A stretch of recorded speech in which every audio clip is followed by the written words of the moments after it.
1968, astronauts went towards the moon, but ended up discovering the Earth, taking pictures of our planet from space. A lot was happening on Earth that year.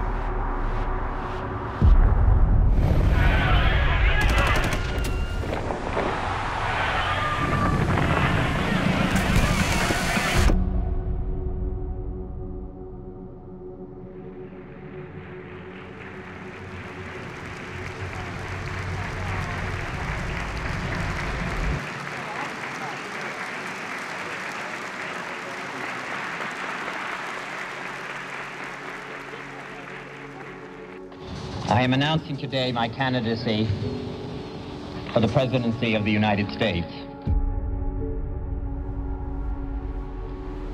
I do not run for the presidency merely to oppose any man, but to propose new policies.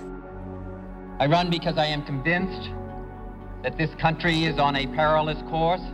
And because I have such strong feelings about what must be done, and I feel obliged to do all that I can. I run to seek new policies. Policies to end the bloodshed in Vietnam and in our cities.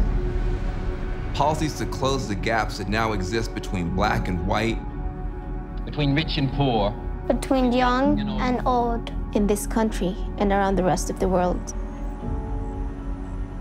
I run for the presidency because I want the Democratic Party and the United States of America to stand for hope instead of despair, for reconciliation of men instead of the growing risk of world war.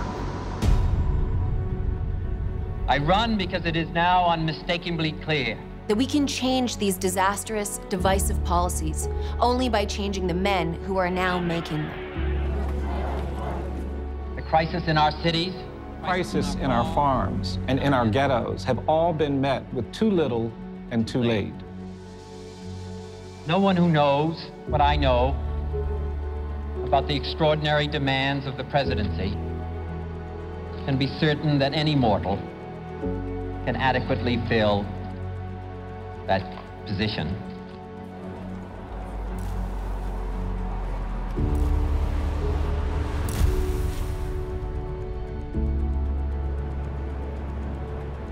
I have seen the inexcusable and the ugly deprivation which causes children to starve in Mississippi.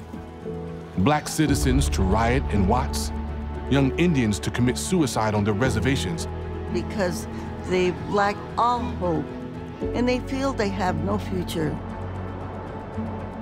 And proud and able-bodied families to wait out their lives in empty idleness in eastern Kentucky. I've traveled and I have listened to the young people of our nation. And felt their anger about the war that they are sent to fight. And about the world that they are about to inherit. I cannot stand aside. I cannot stand aside. I cannot stand aside. I cannot stand aside.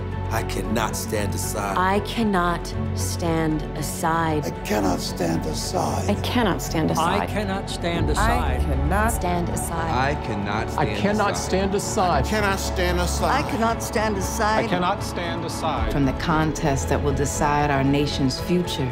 And our children's future. I do not lightly dismiss the dangers and the difficulties. These are not ordinary times.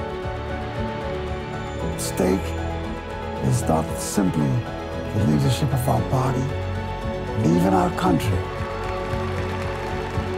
It is our right to the moral leadership of this planet.